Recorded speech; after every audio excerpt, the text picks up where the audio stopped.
नमस्ते मित्रांनो.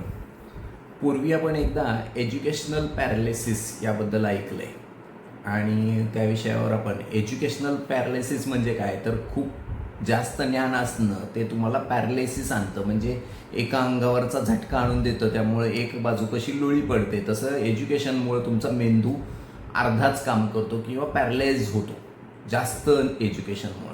तर ह्याचं एक एक्झाम्पल हे आहे की त्यामुळंच लोक शेअर मार्केटमध्ये किंवा इक्विटी म्युच्युअल फंडामध्ये पैसे का कमवू शकत नाहीत, तर त्याच्यामागचं कारण आहे की एज्युकेशनल पॅरालिसिस. गंमत बघा की जर मी एफ डी करायला बँकेमध्ये गेलो तर एफ डी बँकेमध्ये केल्यानंतर मी दररोज जाऊन बँकेत विचारत नाही की आज किती व्याज वाढलं, आज किती रुपये वाढले माझ्या पैशाचे. जर मी एक दिवस विचारायला गेलो, 2 दिवस विचारायला गेलो, तिसऱ्या दिवशी विचारायला गेलो, चौथ्या दिवशी बँक मॅनेजर हाकलून दिली, तो म्हणाले याला वेड लागले. सेम थिंग, मी रिअल इस्टेटची एखादी प्रॉपर्टी घेतली आणि ती प्रॉपर्टी घेतला, तो प्लॉट घेतला आणि मी दररोज जाऊन त्यांच्या शेजाऱ्यांना विचारायला लागलो आज किती किंमत वाढली ह्या प्लॉटची, आज किती किंमत वाढली ह्या प्लॉटची, तर लोक म्हणतील याला वेड लागले. पण इथं मात्र शेअर मार्केटमध्ये गडबड अशी होते किंवा इक्विटी म्युच्युअल फंडामध्ये इथं एज्युकेशन जे ओव्हर एज्युकेशन आहे. म्हणजे काय तर दररोजच्या दररोज तो शेअर स्टॉक वाढलाय, दररोज तो म्युच्युअल फंडाचा NAV वाढलाय, दररोज त्याच्या किमती वाढल्यात, कमी झाल्यात, ह्या सगळ्या गोष्टी दररोजच्या दररोज दिसायला लागतात.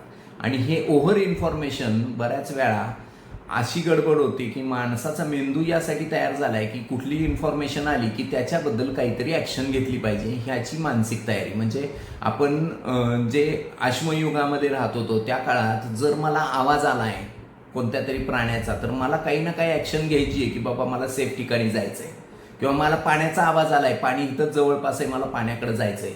ही जी प्रवृत्ती, त्याचा माइंडसेट तयार झालेला आहे की बाबा मला कुठली इन्फॉर्मेशन मिळाली तर मला त्याच्यावर ॲक्शन घ्यायला पाहिजे. मग ही इन्फॉर्मेशन इक्विटी म्युच्युअल फंड किंवा शेअर मार्केटमध्ये किंवा आत्ता आपण जे ॲप्स वापरतो त्याच्यामध्ये दररोजच्या दररोज दिसायला लागते. आणि ती दिसायला लागली की मला त्याच्यावर ॲक्शन घ्यायची इच्छा तयार होते की बाबा शेअर मार्केट तुटलं तर मला वाटतं की मी काहीतरी आता केलं पाहिजे, विकलं पाहिजे, अजून जास्त तुटेल ही भीती, किंवा मी अजून काही खरेदी केलं पाहिजे, हे ग्रीड. किंवा शेअर मार्केट जास्त चढायला लागल्यावरही हीच कंडिशन की आता तुटेल म्हणून मी विकून टाकणं, किंवा मी ते चढायला लागले तर अजून चढेल म्हणून मी घेणं. हे सगळं जे आहे ते ओव्हर इन्फॉर्मेशनचा परिणाम आहे आणि त्यालाच आपण म्हणतो एज्युकेशनल पॅरालिसिस. अतिरेकी एज्युकेशन हे तुम्हाला पॅरालाइज करतं आणि मेंदूला ॲक्शन घ्यायला भाग पाडतं.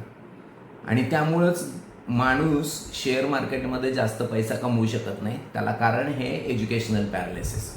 आणि जर असं नको असेल तर एकच पर्याय आहे की ज्यावेळी तुम्ही गोल बेस सेट केलेला आहे, तुम्ही ही जी काही इन्व्हेस्टमेंट केली, एखादी SIP चालू केली, एखादी इन्व्हेस्टमेंट केली आहे जी रिटायरमेंटसाठी केली आहे किंवा जी चाइल्ड एज्युकेशनसाठी केली आहे, जोपर्यंत ती वेळ येत नाही तोपर्यंत तुम्ही त्याला बघत बसायची गरज नाही.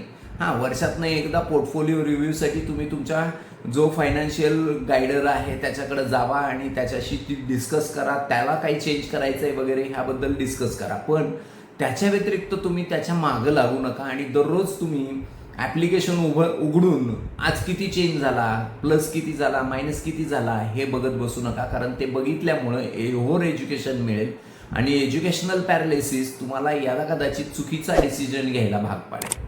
त्यामुळं मला वाटतं की तुम्हाला नीट माहिती कळली असेल आणि त्यानुसार तुम्ही पोर्टफोलिओ रिव्ह्यूसाठी वर्षातनं एकदा नक्की आम्हाला नवजीवन वेल्थला व्हिजिट करायला या. त्यामुळं आपण डिस्कस करू शकतो आणि त्याच्यामध्ये काही बदल हवे असतील तर नक्कीच करू शकतो, पण ओव्हर एज्युकेशन नका घेऊ. थँक्यू.